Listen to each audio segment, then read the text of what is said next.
हई देखी भैया, एगो और ई बैठका यहाँ बन के तैयार हो गई।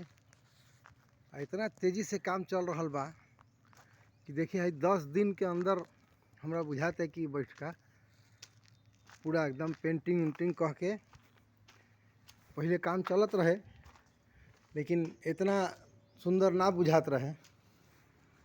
अभी देखनी हो, देखी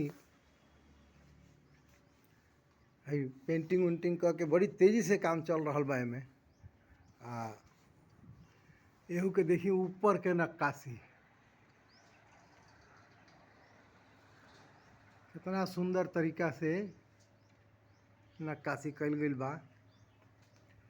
फॉरेस्ट विभाग के ई पार्क बहुत जल्दी हमरा बुझाता है कि रुआ लोग के देखे के मिली।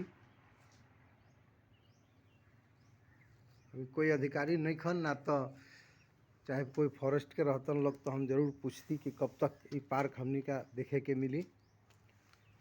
सब तरफ से बहुत सुंदर नक्काशी के साथ तैयार कर गइल बा।